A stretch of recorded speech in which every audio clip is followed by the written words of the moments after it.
তো স্থানীয় সরকারের কোন নির্বাচনে রাজনৈতিক দলের যে সংরক্ষিত প্রতীক সেটা দেওয়া যাবে। একাধিক্রমে 3বার হতে পারবেন না, অর্থাৎ 2বার হওয়ার পরে তারপরে গ্যাপ হবে, এরপরে যদি চাই বিকল্প ব্যবস্থাটা ওনারা আমাদেরকে এখনো ফর্মালি দেন। আর না হলে পরে এমন হয়তো কোনো ব্যক্তির হাতে রাষ্ট্র পড়ে যাবে যেটা রাষ্ট্রের জন্য অকল্যাণকর হবে। এটা আমাদের আগের দাবি ছিল, স্থানীয় সরকারের কোন নির্বাচনে রাজনৈতিক দলের যে সংরক্ষিত প্রতীক সেটা দেওয়া যাবে। ক্যাবিনেট এটা হচ্ছে মন্ত্রী পরিষদের প্রধানমন্ত্রীর কর্তৃত্বে পরিচালিত। এখন ওনারা বলছিলেন যে কালেকটিভলি প্রধানমন্ত্রীর নেতৃত্বে মন্ত্রিসভা কর্তৃক পরিচালিত হবে, তাহলে এখানে প্রধানমন্ত্রীর কর্তৃত্বটা থাকে না। আমরা বলছি এটা বর্তমান প্রভিশন যেটা আছে, প্রধানমন্ত্রীর কর্তৃত্ব শব্দটা থাকা উচিত। যে 2 কনসিকিউটিভ টার্মসের বেশি হতে পারবেন না, তার মানে একাধিক্রমে 3বার হতে পারবেন না, অর্থাৎ 2বার হওয়ার পরে তারপরে গ্যাপ হবে, এরপরে যদি চাই।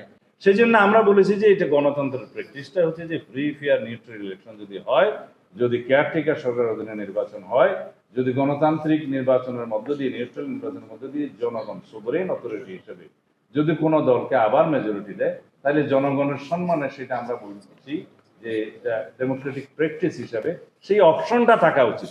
নেসেসারিলি একই ব্যক্তি হবেন সেটা কেন ধরে নিচ্ছেন? বিকল্প একটা প্রস্তাব দিয়েছে, সেটা নিয়ে বিকল্প ব্যবস্থাটা ওনারা আমাদেরকে এখনো ফর্মালি দেন। ফর্মালি 70 অনুচ্ছেদের বিষয় নিয়ে আপনারা ঐক্যমত কি ওনারা পৌঁছান? আপনারা যে প্রস্তাব না দিয়েছেন না, আমরা শুনেছি 70 অনুচ্ছেদের বিষয়ে অধিকাংশ দল আস্থা ভোট এবং অর্থবিদ এই 2 বিষয়ে ছাড় দিতে রাজি আছে, কিন্তু আমরা এর সাথে যুক্ত করেছি সংবিধান সংশোধন এবং জাতীয় নিরাপত্তা। এই 4টা অনেক রাজি হয়েছে কিনা ঐক্যমত আপনাদের 4টার না জানাইনি।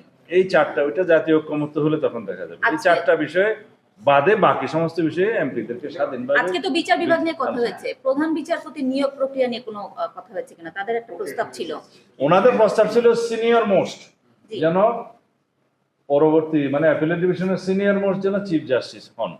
তা আমাদের প্রস্তাব হয়েছে যে রাষ্ট্রের মধ্যে কিছু অসঙ্গতি আগে দেখা গেছে, সর্বক্ষেত্রে যদি আমরা ফিক্স করে দিই, কোনো অপশন যদি না থাকে ভবিষ্যতে, যেহেতু আমরা জুডিশিয়ারির ফুল ইন্ডিপেন্ডেন্সটা এনশিওর করতে চাই, সেই ক্ষেত্রে আমি বলবো না আগের মতো বিতর্কিত কিছু বিচারপতি যদি চিফ জাস্টিস হয়ে যান তাহলে রাষ্ট্রের জন্য এটা কল্যাণকর হবে না। সেই জন্য একটা অন্তত অপশন থাকা উচিত যে সিনিয়র মোস্ট অ্যাপিলেট ডিভিশনের বিচারপতিদের মধ্যে কমসে কম 2 থেকে 3 জন যেন এই অপশনের মধ্যে থাকে।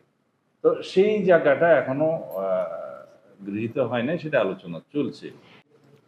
Necessity makes law, doctrine of necessity, এবং আমাদের বুঝতে হবে যে safety of the state is priority, এটাই সর্বোচ্চ আইন এবং সুপ্রিম ল বলে safety of the state and safety of the people is supreme law.